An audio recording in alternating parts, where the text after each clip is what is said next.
SCP-3935 is an extratemporal, extraspatial, non-Euclidean space located beneath the Salvation High School in Salvation, Indiana. While SCP-3935 is the designation for the specific anomaly mentioned above, it is believed that the anomaly currently affects the entire town of Salvation, as individuals have reported anomalous events taking place outside of SCP-3935 as well. The full extent of these effects is not known.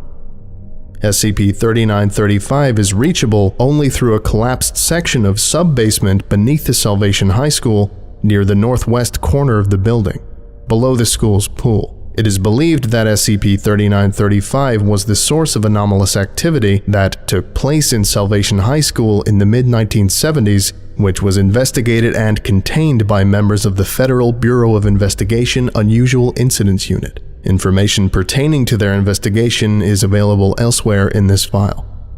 The access point to SCP-3935 proper exists roughly 25 meters below the collapsed section of basement, in a small antechamber containing a stone arch. The original creator of the arch, or how it became buried so far underground in the first place, are subjects of investigation. Inscribed on the arch is a phrase in English, not believed to exist elsewhere in literature.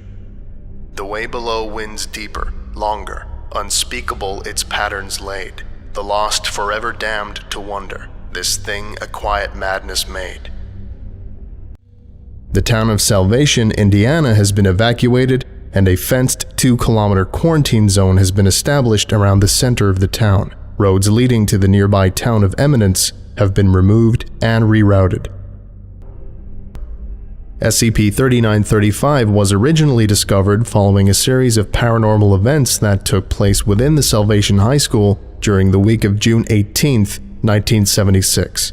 Over time, anomalous activity began to become more and more common outside of the high school in Salvation. After the events that took place in June 1976, the town was officially condemned and the entire populace was relocated. SCP-4434 is the designation for a group of interconnected anomalies. SCP-4434 is located in, or potentially is non-physically associated with a small valley on a remote plot of private land south of Harpers Ferry, West Virginia, from an elevation of 65 meters above sea level downward. This location is referred to hereafter as AOE-4434. SCP-4434 has 4 components. SCP-4434-A are advertisements which manifest temporarily on billboards, in print, and digitally, contain a cognitohazard with a short-term compulsion effect, compelling the subject to seek it out. When photographed, they display as a blank white space. This is a non-anomalous recreation of one such advertisement, with sensitive information redacted. SCP-4434-B is an amorphous entity, likely sapient, capable of vocalization in at least 4 languages, appears to the naked eye as singular or multiple living organisms, with form based upon a concept or memories considered personally significant to the subject, that convinces the subject to descend further into AOE-4434. SCP-4434-C are 25 entities physically similar to deer and behaviorally similar to canine pack animals.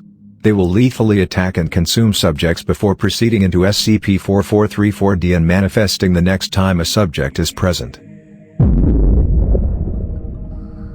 SCP-4434-D is a hole in the ground at the base of AOE-4434 that is 3.5 meters in diameter.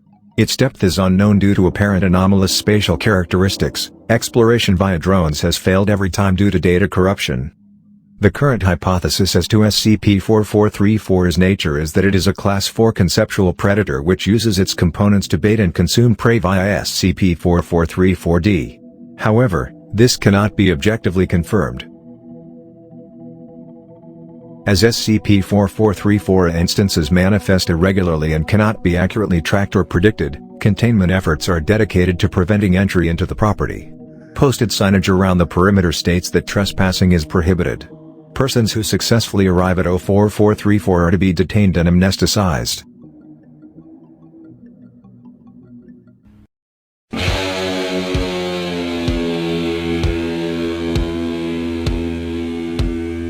SCP-5850 is a passenger locomotive currently in transit within the United States. It has never been observed to stop or decelerate under any circumstances. SCP-5850 has plowed through all known obstructions with no loss in velocity. SCP-5850 has also been observed to maintain its speed even with the absence of rails. The current cause of this remains unknown. Upon its discovery in 1924, SCP-5850 maintained a velocity recorded at approximately 120 km per hour, and has since accelerated an additional 26 times to a current velocity of 145 km per hour. SCP-5850 has also been classified as an anti-existential object due to its effects on dimensional energy and localized spacetime. SCP-5850's physical structure consists of steel, aluminum, zinc, and plastic. Along both sides of SCP-5850 reads Investago Railroad Company, which spans 70% of its total length. 10 passenger cars are attached to SCP-5850, which also contains SCP-5850-A instances. SCP-5850-A refers to 24 indistinct humanoid entities observed throughout the entirety of SCP-5850. These entities manifest after SCP-5850 collides with human subjects, followed forward with a flash of light. Due to the nature of SCP-5850, containment is not possible at the present time.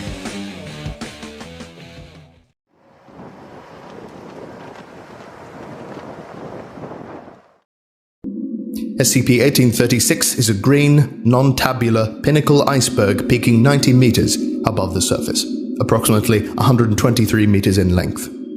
It is estimated to weigh between 150,000 and 175,000 metric tons and extends approximately 450 meters below the surface. Submersible surveys of the SCP-1836 have revealed many large tunnels extending into the object.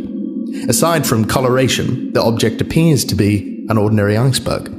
Core samples have revealed that the iceberg is composed of ordinary ice. Algae entrapped within the ice give the object its unusual coloration. SCP-1836-1 is a pod of mammalian organisms of the order Cetacea that are housed within SCP-1836. The pod is composed of several different species with fluctuating composition and number. The cause of these changes in the pod's composition are unknown. To date, the pod has included specimens tentatively identified as members of the Bacillosauridae, Ambulocetidae, Acrophyceta, and Urinodelphinidae. Recently, Liposphex silva has been cited during SCP-1836 activity. The mechanism by which interspecies communication is facilitated between pod members is currently under investigation. The anomalous properties of the object manifest when marine mammals are hunted at sea or on the shoreline by any people who are not of Aleut, Yupik, or Inupiat ethnicity within a 50-kilometer radius of the object. SCP-1836 will begin to accelerate toward the hunt until the object reaches a speed of 35 knots. At this point, the hunted mammal or mammals, now designated SCP-1836-2, will change bearing to head directly toward SCP-1836. If underwater topography makes this impossible, SCP-1836-2 will adopt the most efficient course to bring it within proximity of SCP-1836. As SCP-1836 is strictly ocean-going, it can take no further action against land-bound hunters. If the hunter or hunters continue pursuing SCP-1836-2 in an ocean-going vessel, however, SCP-1836 will proceed to ram the hunting vessel until it breaches the hull. It will then extrude part of itself into the hull breach and expand, widening the breach. After a brief expedition into the interior of SCP-1836, a small central chamber was discovered. Within the walls of this chamber is a frozen, well-preserved corpse of a young woman of Inupiat ethnicity. The corpse had suffered injuries in the past and is missing its hands at the wrist. Due to safety concerns, only the on-site shaman and cosmetologist are to have access to this chamber.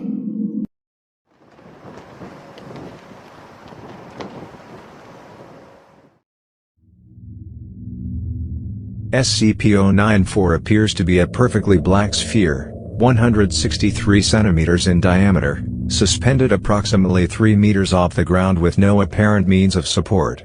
SCP-094 has been classified as a miniature event horizon. Any matter that moves into SCP-094, including light, is irretrievably gone. However, SCP-094 is not a black hole since it does not exert a gravitational pull. SCP-094 has been known to occasionally emit a number of different sounds, including ambient sounds of nature, static buzzing, and sometimes human speech. No attempts to communicate with SCP-094 have yet succeeded. It is unknown whether these sounds come from SCP-094 itself, from something or things inside of SCP-094, or from some area that connects through SCP-094. A small percentage of persons appear to be drawn to SCP-094 because of the sounds it emanates. SCP-094 was discovered in the Chubut province of southern Argentina, and at the time was estimated to be 20 to 25 centimeters in diameter. Analysis of historical records indicates that the diameter of SCP-094 doubles in size approximately every 31 years. Primary research activities on SCP-094 are concentrated on finding how to stop or reverse its growth without inducing cataclysmic failure.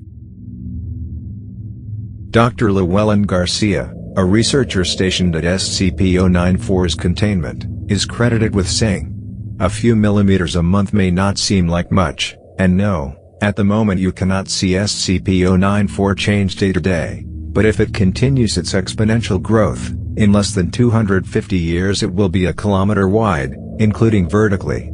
And that is assuming it does not grow even faster, which is an assumption that almost no one here makes." Since SCP-094 is apparently immovable, a research and containment facility has been built around its location, in the guise of an Argentinian military research base. No unauthorized persons or aircraft may come within 1 kilometer of the site, enforced by joint SCP and Argentinian forces. SCP-094 itself is enclosed in a gas-permeable steel-reinforced plexiglass cube, 3 meters on a side, with a single door on one side. This door must remain locked at all times, except with O5 authorization under tightly controlled conditions. It has been estimated that on September 4, 2690, SCP-094 will be large enough to engulf the entirety of Earth.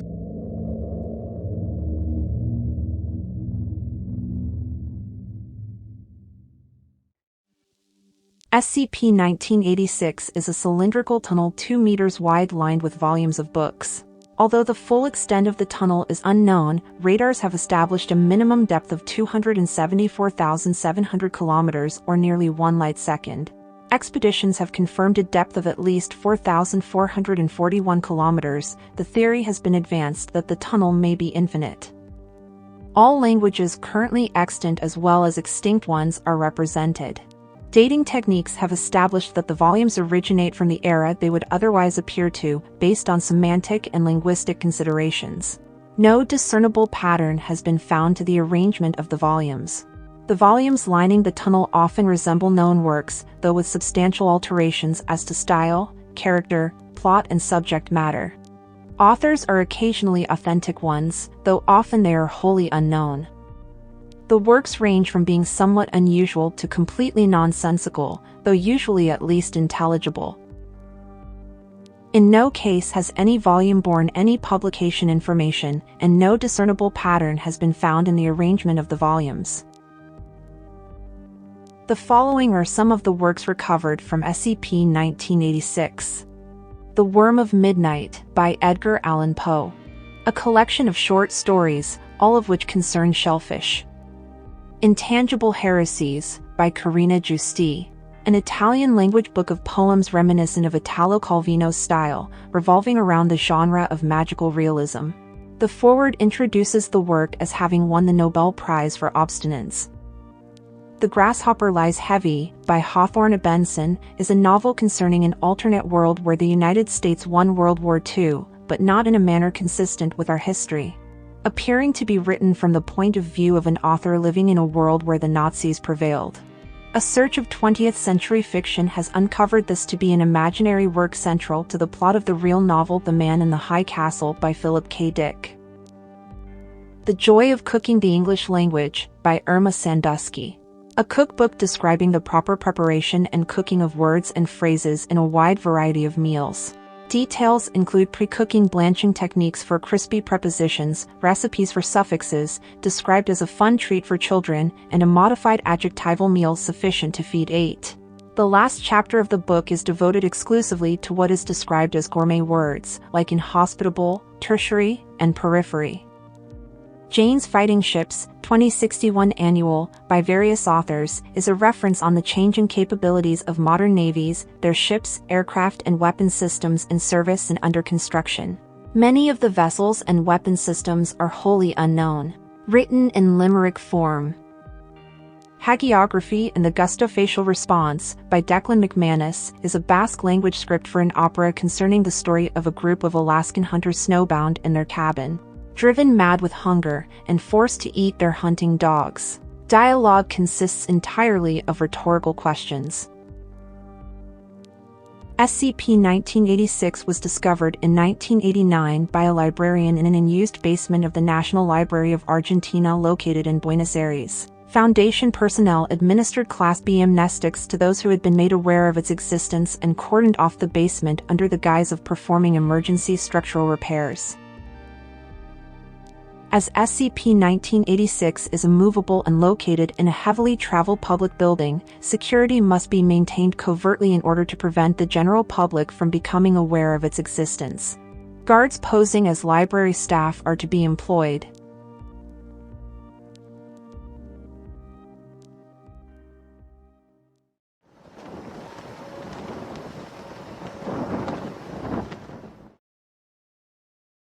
SCP-5484 is a space-time disruption taking the form of a seemingly endless pit, located within Elevator 2B's shaft in Site-120, Czestochowa, Poland. Alongside its walls, numerous thaumaturgic markings, mainly depicting phrases such as suffering, pain, and gateway, are located. Though so far no Foundation equipment was able to reach SCP-5484's bottom, recording equipment sent into it detects muffled noises consistent with human moans, screams, and silent humming coming from within it. The deepest the Foundation had been able to venture into SCP-5484 was a depth of approximately 25 kilometers down. Though almost no differences were noted with the increasing depth as compared to the higher parts of the anomaly, a small increase in temperature has been noticed around the deeper parts of it. Similarly, the volume of the sounds coming from within it has been noted to increase slightly with increasing depth. It is theorized that SCP-5484 leads to, or at least one of its versions, the Catholic version of Hell, as described within the Bible. SCP-5484 is to be sealed off from the remainder of Site-120's building. Until it can be repurposed to serve as an elevator again, Site-120 staff are encouraged to use the remaining means of transport as alternative ways to traverse the building.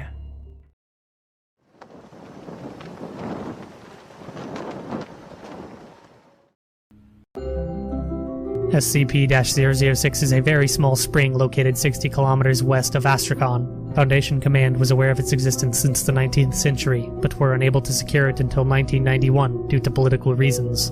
On the spot of the spring, a chemical factory has been constructed as a disguise, with the majority of laborers under Foundation and/or Russian control. The liquid emitted from the spring has been chemically identified as a simple mineral water in 1902, but has the unusual property of health. Ingesting the liquid produces the following properties in human beings: the ability to regenerate DNA damaged by sufficient duplication, heightened excitement of cellular duplication, vastly improved abilities in the repair of damaged tissue, and a frightening increase in the effectiveness of the human immune system. Upon testing the liquid on animal subjects, hostile bacteria and viral agents were destroyed immediately. Many reptiles and birds were unaffected, while higher primates experienced the same benefits as humans. All personnel interacting with SCP-006 in any physical way are required to wear modified Class 6 B and C suits. Before personnel are allowed to perform procedures, they must be briefed with material SCP-006-B or SCP-006-C.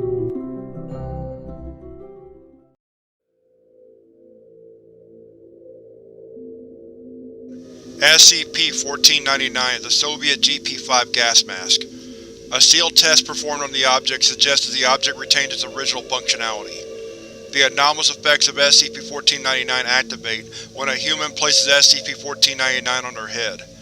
Approximately 1 second after SCP-1499 is fully secured on the subject's head, the subject vanishes from view and is no longer detectable. Upon wearing SCP-1499, test subjects report completely different surroundings than they were in prior to wearing SCP-1499. Subjects have reported that it appears barren and inhospitable, with tall black towers filling the area. Subjects have also cited entities in this landscape. These entities, designated SCP-1499-1, have been described as tall, nude humanoids with dark skin that have a thick coat of an unknown viscous substance. Instances of SCP-1499-1 also have large amounts of eyes and mouths covering their body. Upon removing SCP-1499 from their head, subjects reappear at the same location they were in when they put it on. SCP-1499 is to be kept in a locked box guarded by 2 agents at all times. Testing involving SCP-1499 is to be discontinued indefinitely.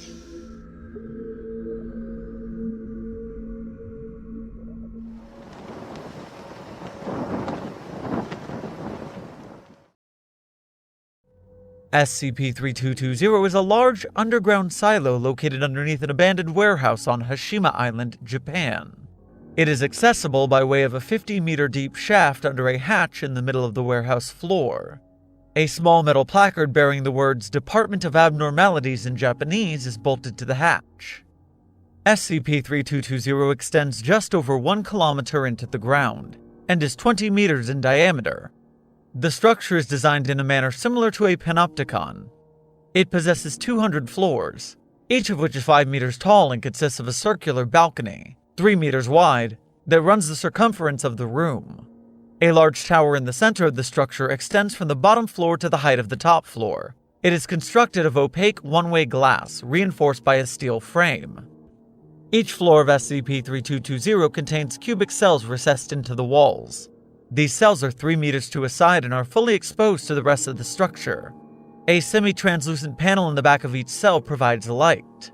There is a drainage grate in the center of each cell. It is unknown where these grates drain to. All but one of the cells in SCP-3220 are occupied by a single humanoid sculpture made of painted concrete. All sculptures are located directly above the drainage grates in their cells, and oriented to face the tower. Each sculpture constantly secretes an unknown dark red substance which drains into the grates. The shaft leading to SCP-3220 has been filled with concrete.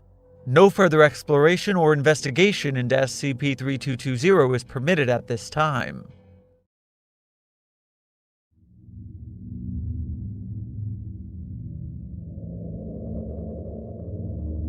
SCP-280-JP is a spherical spacetime anomaly that has a diameter of 0.7 meters. SCP-280-JP had a diameter of 1.1 meters at time of discovery, and it has been reduced to the current size due to the Foundation's countermeasures after containment.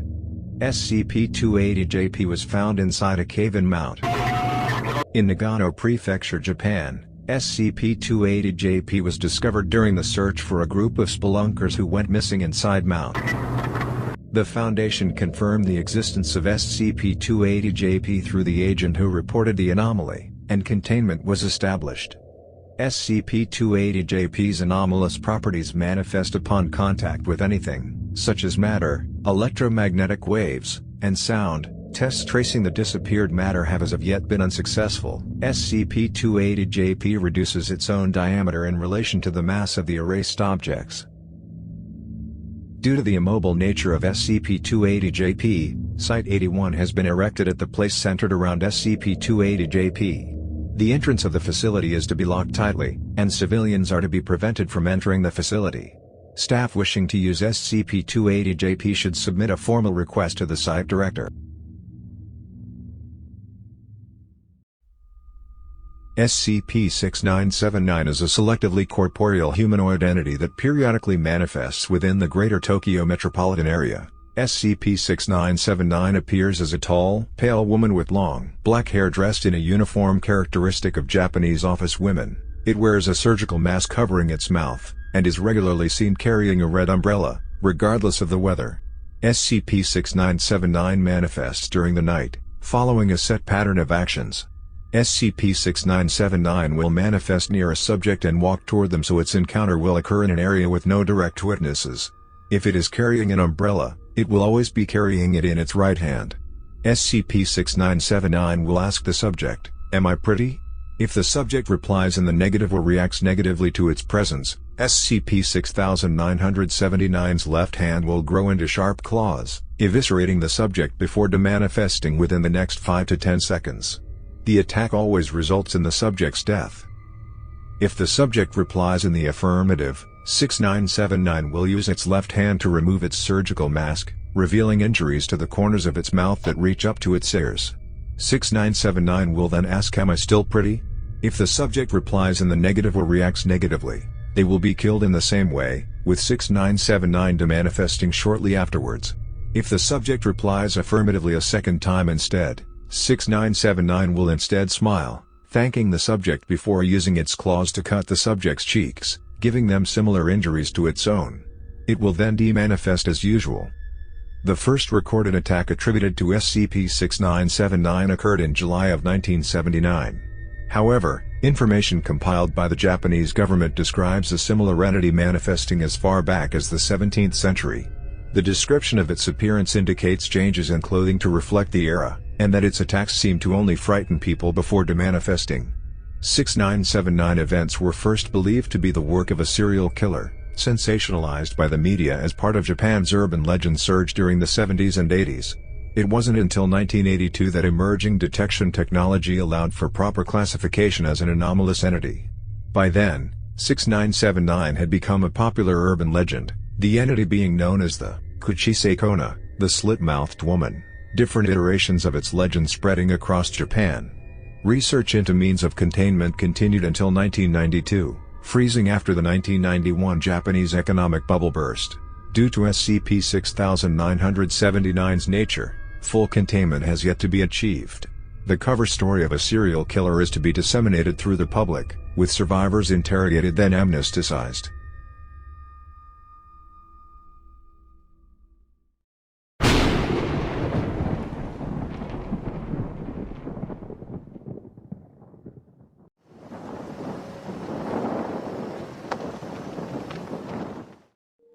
SCP-2599 is a 14-year-old female of Korean descent, formerly known as Xena Cho.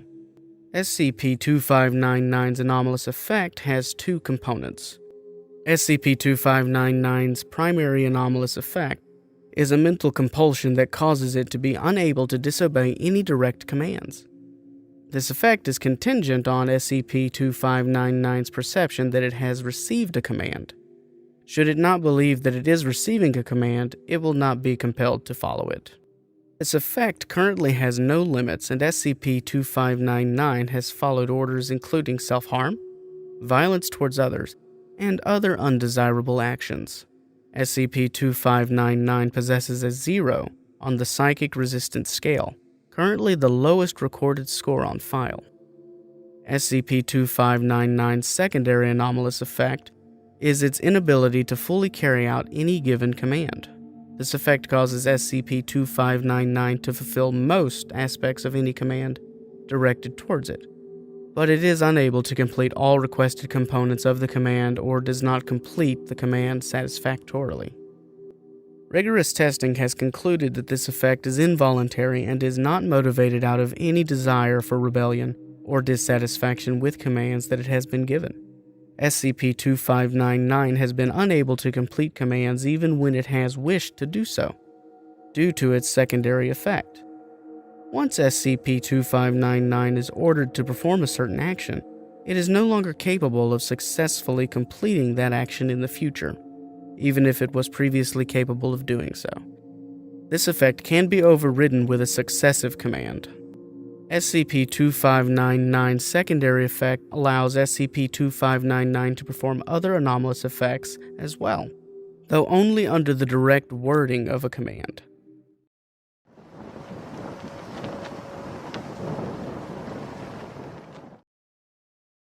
SCP-4711 is a 7-Eleven franchise convenience store located in Malaysia. From the outside, SCP-4711 bears no irregularities, and its anomalous properties manifest only when a subject is inside. Whenever a subject enters SCP-4711, products that the subject most prefers will spontaneously disappear. A majority of subjects, when viewing the anomaly directly, fail to notice the disappearance due to a mild mimetic effect.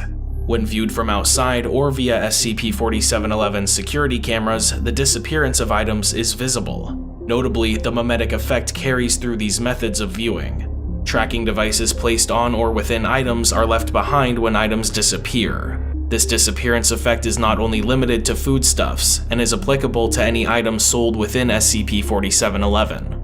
Items of the same type, flavoring, or brand as the preferred item will remain, but the specific item the subject most enjoys will not be present.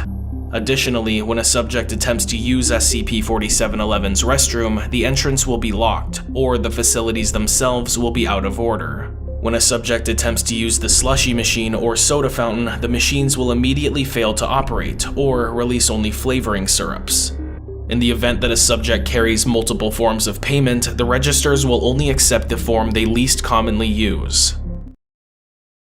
SCP-4711 is owned and operated by Foundation personnel as a typical 7-Eleven chain. In order to reduce civilian exposure, SCP-4711 should be as unwelcoming as possible.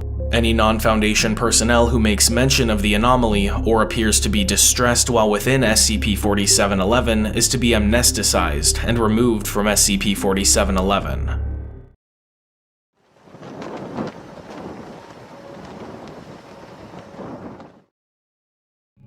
SCP-563 is the designation for an abandoned plot of farmland located in the Hubei province, China. The facilities of SCP-563 have been modified for the factory farming of animals weighing up to several tons. SCP-563 is equipped mainly to handle large poultry, but other animals were raised at the facility. SCP-563-A refers to the carcasses of the presumed livestock of SCP-563, which were found at the time of recovery. SCP-563-A instances were several species of dinosaur and related reptiles that lived in China and Mongolia in the Jurassic and Cretaceous periods. When alive, SCP-563-A instances were presumably farmed to create instances of SCP-563-B. SCP-563-B is the prehistoric food line of products made by a company known as the Ancient Dragon Culinary Corporation. SCP-563-B products are sold in several East Asian countries, but have been discovered in some supermarket chains in the USA. As all carcasses of SCP-563-A have been removed from SCP-563, minimal containment of SCP-563 is required. The government of the People's Republic of China is currently collaborating with the Foundation to find sites similar to SCP-563 and locating living instances of SCP-563-A for study.